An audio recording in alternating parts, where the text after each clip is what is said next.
दोस्तों, भारत और अमेरिका के बीच लगातार बढ़ती साझेदारी की वजह से अब सऊदी को भी अमेरिका के साथ काम करना पड़ रहा है। लेकिन हमें इस बात का अंदाजा नहीं था कि इस बढ़ती पार्टनरशिप के बीच में सभी देश एक ऐसे प्रोजेक्ट को लेकर तैयार हो जाएंगे जिसके लिए सऊदी जैसा इस्लामिक देश फिलिस्तीन के मुद्दे को भी भूलने को तैयार हो जाएगा। और अब सऊदी की इस नीति की वजह से अमेरिका उन्हें अब तक का सबसे बड़ा तोहफा देने वाला है, जो हमारे क्षेत्र में राजनीति को हमेशा के लिए बदल देगा। दरअसल दोस्तों, इस वक्त की लेटेस्ट खबर अमेरिका और सऊदी की तरफ से निकलकर सामने आ रही है, जिसके तहत अब अमेरिका सऊदी में अपने मिलिट्री बेस के साथ ही उन्हें काफी बड़ा तोहफा देने वाला है। हम ये बात तो जानते ही हैं कि अमेरिका के सैनिक सऊदी अरब में तैनात रहते थे और किसी भी तरह की स्थिति में हमेशा ऑपरेशन के लिए तैयार हैं। लेकिन अब साझेदारी को बढ़ाते हुए अमेरिका सऊदी के साथ एक डिफेंस पैक्ट कर सकता है, जिसमें सऊदी को इस बात का आश्वासन मिलेगा कि अगर किसी भी देश या संगठन ने सऊदी के ऊपर हमला किया तो वह सीधे अमेरिका पर हमला माना जाएगा।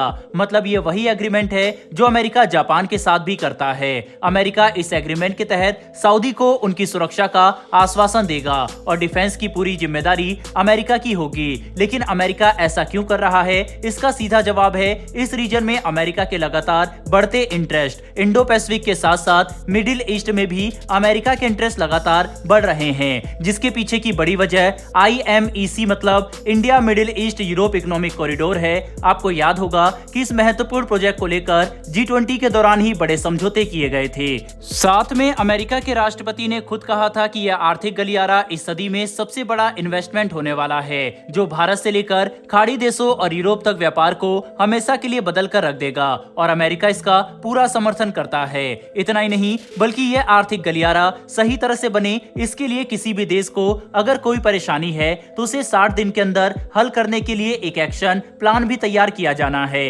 अगर समझने की कोशिश करें तो अमेरिका सऊदी को सुरक्षा इसीलिए प्रदान कर रहा है ताकि सऊदी फिलिस्तीन के मुद्दे को बिना उठाए इस आर्थिक गलियारे को लेकर काम करे। और जो बड़े इन्वेस्टमेंट यूरोप तक व्यापार को हमेशा के लिए बदलने वाला है, इसके रास्ते में किसी भी तरह के रोड ब्लॉक को खत्म किया जा सके। अगर हम फिलिस्तीन के नक्शा देखेंगे तो आपको यह बात समझ में आएगी कि इजराइल ने पिछले दशकों में लगभग पूरे फिलिस्तीन पर कब्जा कर लिया है। अब बस छोटे छोटे इनक्लेव ही बचे हैं जिसमें फिलिस्तीन के नागरिक रहते हैं। मानव अधिकार समेत दूसरे मुद्दों को लेकर सऊदी हमेशा इजराइल को घेरता आया है, लेकिन सबसे बड़ा मुद्दा तो यह है कि सऊदी इजराइल को कोई देश ही नहीं मानता।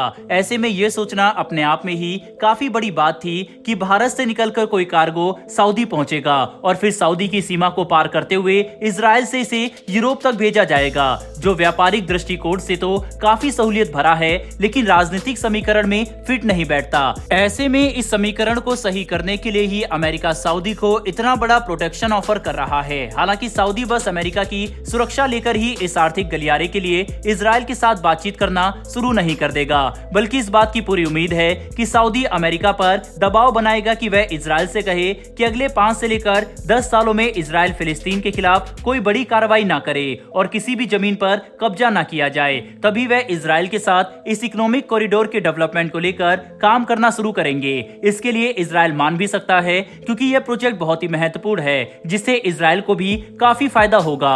वहीं पर अगर बात करें इस प्रोजेक्ट से अमेरिका को क्या फायदा होने वाला है, तो यहाँ पर हम इंडो पैसिफिक की बात समझ सकते हैं। भारत से लेकर सऊदी, इजराइल फिर यूरोप तक बनने वाले इस आर्थिक गलियारे से न सिर्फ अमेरिका चीन के आर्थिक प्रभाव को काउंटर करेगा, बल्कि रूस से क्रूड ऑयल और नेचुरल गैस की खरीद पर लगे प्रतिबंध के असर को भी यूरोपीय देश बाईपास कर सकेंगे। जैसा कि आपको पता है कि रूस से क्रूड ऑयल समेत एनर्जी प्रोडक्ट न लेने के बाद यूरोपीय देश खाड़ी देशों से ही ये सब खरीद रहे हैं। ऐसे में अगर ये नया आर्थिक गलियारा बनता है तो इससे इस तरह के प्रोडक्ट और भी सस्ती कीमत पर यूरोप पहुंच सकेंगे, जिससे अमेरिका को भी फायदा होगा।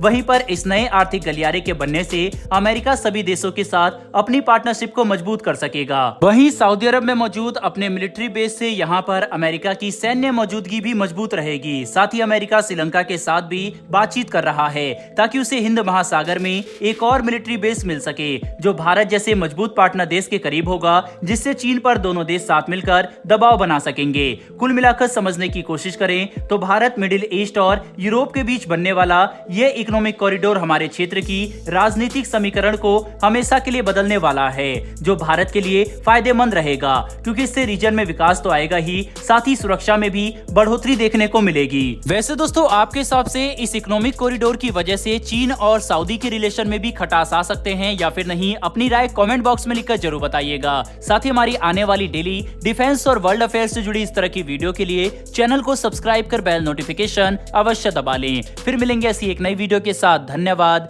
जय हिंद।